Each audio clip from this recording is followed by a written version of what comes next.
brought to you by Vigard. ರಾಜ್ಯದಲ್ಲಿ ಬಿಜೆಪಿಯನ್ನ ಕಟ್ಟಿಹಾಕಲು ಕಾಂಗ್ರೆಸ್ ಜಾಹೀರಾತು ಅಸ್ತ್ರ ಹೂಡಿದೆ. ಚೊಂಬು ಮತ್ತು ಬೆಲೆ ಏರಿಕೆ ಬಳಿಕ ತೆರಿಗೆ ಬಾಕಿ ವಿಚಾರದ ಜಾಹೀರಾತು ಕೊಟ್ಟಿದೆ. ಈ ಅನ್ಯಾಯ ಎಲ್ಲಿಯವರೆಗೆ ಸಹಿಸಬೇಕು ಅಂತ ಜಾಹೀರಾತಿನಲ್ಲಿ ಪ್ರಶ್ನಿಸಿದೆ. ಕರ್ನಾಟಕದ ಉದ್ಧಾರ ಈ ಚೊಂಬಿನ ಸರ್ಕಾರದಿಂದ ಆಗಲ್ಲ ಅಂತ ಬೆಂಗಳೂರು ದಕ್ಷಿಣದ ಬಿಜೆಪಿ ಅಭ್ಯರ್ಥಿ ತೇಜಸ್ವಿ ಸೂರ್ಯ ಕಿಡಿಕಾರಿದ್ದಾರೆ. ರಾಜ್ಯ ಸರ್ಕಾರದಲ್ಲಿ ಬಾಂಬ್ ಬ್ಲಾಸ್ಟ್, ವಿಧಾನಸೌಧದಲ್ಲಿ ಪಾಕಿಸ್ತಾನ ಪರ ಘೋಷಣೆಯಂತಹ ಘಟನೆಗಳು ನಡೀತಾ ಇವೆ ಅಂದಿದ್ದಾರೆ. ಪ್ರಧಾನಿ ಮೋದಿಗೆ ಚೊಂಬು ಪ್ರದರ್ಶಿಸಿದ ಕಾಂಗ್ರೆಸ್ ವಿರುದ್ಧ ವಿಜಯೇಂದ್ರ ವ್ಯಂಗ್ಯವಾಡಿದ್ದಾರೆ. ಚುನಾವಣೆ ಮುಗಿದ ಮೇಲೆ ನಲಪಾಡ್ ಹಾಗೂ ಕಾಂಗ್ರೆಸ್ ನಾಯಕರಿಗೆ ಅದೇ ಪರಿಸ್ಥಿತಿ ಬರಲಿದೆ. ಫಲಿತಾಂಶದ ಬಳಿಕ ಚೊಂಬು ಹಿಡಿದುಕೊಂಡು ಹೋಗುವ ಸ್ಥಿತಿ ಬರುತ್ತೆ ಅಂದಿದ್ದಾರೆ. ಕಾಂಗ್ರೆಸ್ ಜಾಹೀರಾತು ಹೇಳಿಕೆಗಳಿಗೆ ಕವಡೆ ಕಾಸಿನ ಕಿಮ್ಮತ್ತಿಲ್ಲ ಅಂತ ವಿಜೇಂದ್ರ ಕಿಡಿಕಾರಿದ್ದಾರೆ. ಈ ಬಾರಿ ಜನ ಮತ್ತೆ ಮೋದಿ ಅವರನ್ನ ಪ್ರಧಾನಿ ಮಾಡ್ತಾರೆ. ದೇಶದಲ್ಲಿ ಕಾಂಗ್ರೆಸ್ 50 ಸೀಟು ಸಹ ದಾಟಲ್ಲ ಅಂತ ವ್ಯಂಗ್ಯವಾಡಿದ್ದಾರೆ. ಕಾಂಗ್ರೆಸ್ನವರಿಗೆ ಚೊಂಬೆ ಫೈನಲ್ ಅಂತ ಕೆಎಸ್ ಈಶ್ವರಪ್ಪ ಇದು ತಗೊಳ್ಳೋಣ. ಇದು ಇನ್ವರ್ಟರ್ ಎಸಿ. ನೀವು ಗ್ಯಾಮ್ಲರ್ ಅಲ್ವಾ? ಗ್ಯಾಮ್ಲರ್ ಜೂಜಾಡ್ತಿರಲ್ವಾ? ನೀವು ಜೂಜಾಡ್ತೀರಾ? ಇಲ್ಲ, ಯಾರು ಏನು ಹೇಳಿದ್ರು ಅಂತ ನೀನು ಎಷ್ಟು ಕಾಸ್ಟ್ಲಿ ಹಾಗೂ ಡೆಲಿಕೇಟ್ ಎಸಿ ತಗೊಂಡು ಸ್ಟೆಬಿಲೈಸರ್ ತಗೊಳ್ಳಿಲ್ಲ ಅಂದ್ರೆ ಇದು ಜೂಜಾಟ ತಾನೇ. ಒಂದೇ ಫ್ಲಕ್ಚುಯೇಷನ್ ಗೆ ನಿಮ್ಮ ಇನ್ವರ್ಟರ್ ಎಸಿಯ ಪಾರ್ಟ್ಸ್ ಡ್ಯಾಮೇಜ್ ಆಗಬಹುದು. ಅದನ್ನು ವಿಗಾರ್ಡ್ ಉಪಯೋಗಿಸಿ ಸುರಕ್ಷಿತವಾಗಿರಿಸಿ. V Guard, India's number 1 stabiliser. ಕಾಂಗ್ರೆಸ್ನವರು ಚೊಂಬು ಹಿಡಿದುಕೊಂಡೇ ಹೊರಟಿದ್ದಾರೆ. ಜೂನ್ 4ರಂದು ಇಡೀ ದೇಶದಲ್ಲಿ ಕಾಂಗ್ರೆಸ್ ಕೈಗೆ ಚೊಂಬು ಸಿಗುತ್ತೆ ಅಂತ ಲೇವಡಿ ಮಾಡಿದ್ದಾರೆ. ಇನ್ನು ಜಾಹೀರಾತು ಮೇಲೆ ಜಾಹೀರಾತು ನೀಡುತ್ತಾ ಬಿಜೆಪಿ ಸರ್ಕಾರದ ವಿರುದ್ಧ ಟಾಂಗ್ ಕೊಡ್ತಾ ಇರುವ ಕಾಂಗ್ರೆಸ್ ವಿರುದ್ಧ ರಾಜ್ಯ ಬಿಜೆಪಿ ನಾಯಕರು ವಾಗ್ದಾಳಿ ನಡೆಸಿದ್ದಾರೆ. ಮಾಜಿ ಸಿಎಂಗಳಾದ ಬಿಎಸ್ ಯಡಿಯೂರಪ್ಪ ಹಾಗೂ ಸದಾನಂದ ಗೌಡ ಜಂಟಿ ಸುದ್ದಿಗೋಷ್ಠಿ ನಡೆಸಿ ಕಿಡಿಕಾರಿದ್ದಾರೆ. ರಾಜ್ಯ ಸರ್ಕಾರದಿಂದ ಕನ್ನಡಿಗರು ಬದುಕಿನ ಗ್ಯಾರಂಟಿಯನ್ನೇ ಕಳ್ಕೊಂಡಿದ್ದಾರೆ ಅಂತ ಕಿಡಿಕಾರಿದ್ದಾರೆ. ಗ್ಯಾರಂಟಿ ನಿಲ್ಲಿಸಿದ್ರೆ ಜನರೇ ಕೋಲಿನಿಂದ ಬಡಿತಾರೆ ಅಂತ ಬಿಜೆಪಿ ರಾಜ್ಯಾಧ್ಯಕ್ಷ ವಿಜೇಂದ್ರ ಹೇಳಿದ್ದಾರೆ. ಗ್ಯಾರಂಟಿ ಹೆಸರು ಕೇಳಿಕೊಂಡು ಅಧಿಕಾರಕ್ಕೆ ಬಂದಿದ್ದಾರೆ.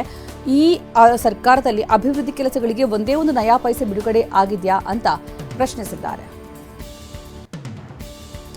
ಕಾಂಗ್ರೆಸ್ನ ಗ್ಯಾರಂಟಿಗಳ ವಿರುದ್ಧ ಮಾಜಿ ಸಿಎಂ ಕುಮಾರಸ್ವಾಮಿ ವ್ಯಂಗ್ಯವಾಡಿದ್ದಾರೆ. ಮಹಿಳೆಯರು ಮತ್ತು ಯುವಕರಿಗೆ ತಲಾ 1 ಲಕ್ಷ ಕೊಡ್ತಾರಂತೆ. ದೇಶದಲ್ಲಿ 75 ಕೋಟಿ ಮಹಿಳೆಯರಿದ್ದಾರೆ. ಅಷ್ಟು ಮಹಿಳೆಯರಿಗೆ ಹಣ ಕೊಡೋದಕ್ಕೆ ಎಲ್ಲಿಂದ ತರ್ತಾರೆ ಅಂತ ಪ್ರಶ್ನಿಸಿದ್ದಾರೆ. ಕಾಂಗ್ರೆಸ್ ಸರ್ಕಾರ ರಾಜ್ಯದ ಖಜಾನೆ ಲೂಟಿ ಹೊಡಿತಾ ಇದೆ ಅಂತ ಕುಮಾರಸ್ವಾಮಿ ಆರೋಪಿಸಿದ್ದಾರೆ. ನೀವು ಎಚ್ಚೆತ್ತುಕೊಳ್ಳದೇ ಇದ್ರೆ ಮುಂದೆ ದೊಡ್ಡ ಸಮಸ್ಯೆಯನ್ನು ಎದುರಿಸಬೇಕಾಗುತ್ತೆ. ನೀವೆಲ್ಲ ಬಿಜೆಪಿಗೆ ಮತ ಹಾಕಿ ಮೋದಿಯವರ ಕೈ ಬಲಪಡಿಸಿ ಅಂತ ಕರೆ ಕೊಟ್ಟಿದ್ದಾರೆ. ಕರ್ನಾಟಕದಲ್ಲಿ ಹಿಂದೂಗಳ ಮೇಲೆ ದೌರ್ಜನ್ಯ ನಡೀತಾ ಇದೆ ಅಂತ ಶಾಸಕ ಬಸನಗೌಡ ಪಾಟೀಲ್ ಯತ್ನಾಳ್ ಆರೋಪಿಸಿದ್ದಾರೆ. ಹುಬ್ಬಳ್ಳಿ ಕೊಲೆಗೆ ಅನೇಕ ರೆಕ್ಕೆ ಬುಕ್ಕ ಕಟ್ಟಿ ಸಾಮಾಜಿಕ ಜಾಲತಾಣದಲ್ಲಿ ತಪ್ಪು ಅಂತ ಬಿಂಬಿಸ್ತಾ ಇದ್ದಾರೆ ಅಂತ ಗಂಭೀರ ಆರೋಪ ಮಾಡಿದ್ದಾರೆ. ಮೋದಿ ವಿಶ್ವಗುರು ಅಂತ ಹೇಳ್ತಾರೆ. ಹಾಗಾದ್ರೆ ಜೆಡಿಎಸ್ ಜೊತೆ ಯಾಕೆ ಮೈತ್ರಿ ಮಾಡಿಕೊಂಡ್ರು ಅಂತ ಸಚಿವ ಸಂತೋಷ್ ಲಾಡ್ ಪ್ರಶ್ನಿಸಿದ್ದಾರೆ. ಜನಾರ್ದನ್ ರೆಡ್ಡಿ ಅವರನ್ನ ಯಾಕೆ ಬಿಜೆಪಿಗೆ ಕರ್ಕೊಂಡು ಬಂದ್ರು? ಅವರಿಗೆ ಸೋಲುವ ಭೀತಿ ಇದೆ ಅಂತ ಹೇಳಿದ್ದಾರೆ. ಮಾಲಿಕಯ್ಯ ಗುತ್ತಿದಾರ ಪಕ್ಷ ಬಿಟ್ಟಿರೋದು ಪರಿಣಾಮ ಬೀರೋದಿಲ್ಲ ಅಂತ ಕಲಬುರಗಿ ಬಿಜೆಪಿ ಅಭ್ಯರ್ಥಿ ಉಮೇಶ್ ಜಾಧವ್ ಹೇಳಿದ್ದಾರೆ. ಈಗ ನಮ್ಮ ಜೊತೆಗಿದ್ದವರು ಮುಂದಿನ 5 ವರ್ಷ ಇರಲ್ಲ ಅಂತ ಮೋದಿ ಆಗ್ಲೇ ಹೇಳಿದ್ದರು ಅಂದಿದ್ದಾರೆ. ಮಲ್ಲಿಕಾರ್ಜುನ ಖರ್ಗೆಯಿಂದ ಕೋಲಿ ಸಮಾಜಕ್ಕೆ ಅನ್ಯಾಯವಾಗಿದೆ ಅಂತ ಉಮೇಶ್ ಜಾಧವ್ ಆರೋಪಿಸಿದ್ದಾರೆ. ಒಂದೇ ಒಂದು ಬಾರಿ ಸೋತಿದ್ದಕ್ಕೆ ಸೇಡು ತೀರಿಸಿಕೊಳ್ಳಿ ಅಂತಾರೆ. 9 ಬಾರಿ ವಿಧಾನಸಭೆ, 2 ಬಾರಿ ಲೋಕಸಭೆ ಗೆದ್ದ ಮೇಲೂ ಸೇಡಿನ ಮಾತಾಡ್ತಾರೆ ಅಂದಿದ್ದಾರೆ. ದಾವಣಗೆರೆ ಲೋಕಸಭಾ ಕ್ಷೇತ್ರದಲ್ಲಿ ಒಂದೇ ಹೆಸರಿನ 2 ಅಭ್ಯರ್ಥಿಗಳು ಕಣದಲ್ಲಿದ್ದಾರೆ. ಬಿಜೆಪಿ ಅಭ್ಯರ್ಥಿ ಗಾಯತ್ರಿ ಸಿದ್ದೇಶ್ವರ್ ಹೆಸರು ಹೋಲುವ ಮತ್ತೊಬ್ಬರು ಅಖಾಡಕ್ಕೆ ಧುಮುಕಿದ್ದಾರೆ. ಗಾಯತ್ರಿ ಸಿದ್ದೇಶ್ವರ್ ಅನ್ನೋರು ಪಕ್ಷೇತರ ಅಭ್ಯರ್ಥಿಯಾಗಿ ಸ್ಪರ್ಧಿಸಿದ್ದಾರೆ. ಚುನಾವಣಾ ಮಾದರಿ ನೀತಿ ಸಂಹಿತೆ ಉಲ್ಲಂಘನೆ ಆರೋಪದಲ್ಲಿ ಮಾಜಿ ಸಿಎಂ ಎಚ್ಡಿ ಕುಮಾರಸ್ವಾಮಿ ವಿರುದ್ಧ ಎಫ್ಐಆರ್ ದಾಖಲಾಗಿದೆ. ಡಿಕೆ ಸುರೇಶ್ ಕೊತ್ವಾಲ್ ರಾಮಚಂದ್ರನ ಗರಡಿಯಿಂದ ಬಂದವರು ಎಂಬ ಹೇಳಿಕೆ ಸಂಬಂಧ ತುಮಕೂರಿನ ಗುಬ್ಬಿ ಪೊಲೀಸ್ ಠಾಣೆಯಲ್ಲಿ ಎಫ್ಐಆರ್ ದಾಖಲಾಗಿದೆ. ಕೊಡಗು ಮೈಸೂರಿನ ಬಿಜೆಪಿ ಅಭ್ಯರ್ಥಿ ಯದುವೀರ್ ಗೆಲುವಿಗಾಗಿ ಮಹಿಳೆಯರು ಚಾಮುಂಡಿ ಮೊರೆ ಹೋಗಿದ್ದಾರೆ. 100 ಮಹಿಳೆಯರು ಬೆಟ್ಟದ 1000 ಮೆಟ್ಟಿಲು ಹತ್ತಿ ವಿಶೇಷ ಪೂಜೆ ಸಲ್ಲಿಸಿದ್ದಾರೆ. ಯದುವೀರ್ ಗೆಲುವಿಗಾಗಿ ಪ್ರಾರ್ಥನೆ ಸಲ್ಲಿಸಿದ್ದಾರೆ. ಬೆಂಗಳೂರಿನ ಕಾಟನ್ಪೇಟೆಯಲ್ಲಿ 2 ಕೋಟಿ ಹಣ ಪತ್ತೆಯಾದ ಸಂಬಂಧ ಕಾರಲ್ಲಿ ಪತ್ತೆಯಾದ ಹಣ ನಮ್ಮದು ಅಂತ ಬಿಜೆಪಿ ದಾಖಲೆ ನೀಡಿದೆ. ಬ್ಯಾಂಕ್ನಿಂದ ಹಣ ವಿತ್ಡ್ರಾ ಮಾಡಿದ್ದೇವೆ. ವಿವಿಧ ಕ್ಷೇತ್ರಗಳ ಚುನಾವಣೆ ಖರ್ಚಿಗೆ ಕಾರಲ್ಲಿ ಹಣ ಕಳುಹಿಸಲಾಗಿತ್ತು ಎಂದಿದೆ. ನೇಹಾ ಕೊಲೆಯಿಂದ ಪ್ರಕ್ಷುಬ್ಧಗೊಂಡಿರುವ ಹುಬ್ಬಳ್ಳಿಗೆ ಇದು ಬಿಜೆಪಿ ರಾಷ್ಟ್ರೀಯ ಅಧ್ಯಕ್ಷ ಜೆಪಿ ನಡ್ಡಾ ಭೇಟಿ ನೀಡಲಿದ್ದಾರೆ. ಮಧ್ಯಾಹ್ನ 2ರಿಂದ ರಾತ್ರಿ 10ರವರೆಗೆ ವಿವಿಧ ಕಾರ್ಯಕ್ರಮಗಳಲ್ಲಿ ಭಾಗಿಯಾಗಲಿರುವ ನಡ್ಡಾ ಬಳಿಕ ಮಗಳನ್ನು ಕಳೆದುಕೊಂಡು ದುಃಖದಲ್ಲಿರುವ ನೇಹಾ ಮನೆಗೂ ಭೇಟಿ ಕೊಡಲಿದ್ದಾರೆ. ನಿನ್ನೆ ಪ್ರಧಾನಿ ಮೋದಿಗೆ ಚೊಂಬು ಪ್ರದರ್ಶನ ಮಾಡಿದ ಮೊಹಮ್ಮದ್ ನಲ್ಪಾಡ್ ಪ್ರತಿಭಟನೆ ವೇಳೆ ರೌಡಿ ಶೀಟರ್ ಜೊತೆಗೆ ಕಾಣಿಸಿಕೊಂಡಿದ್ದಾರೆ. ನಲ್ಪಾಡ್ ಹಿಂದೆಯೇ ಜಾನಿ ಅಲಿಯಾ ಸಿದ್ದಾಪುರ ಜಾನಿ ಇದ್ದ. ಕಳೆದ ಅಕ್ಟೋಬರ್ನಲ್ಲೂ ಈತ ನಲ್ಪಾಡ್ ಜೊತೆ ಕಾಣಿಸಿಕೊಂಡಿದ್ದ.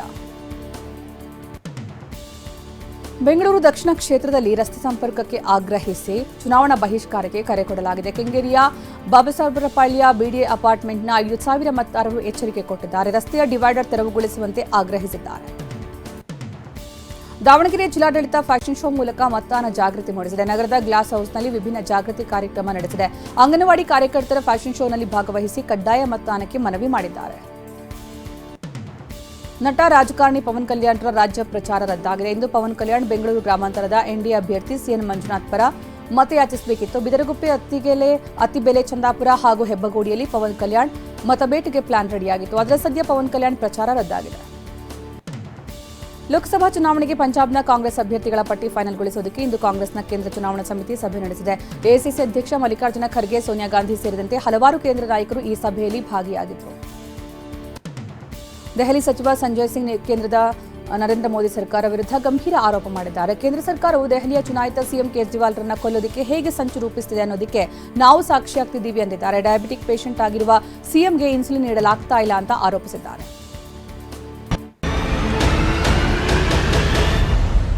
brought to you by Vigart.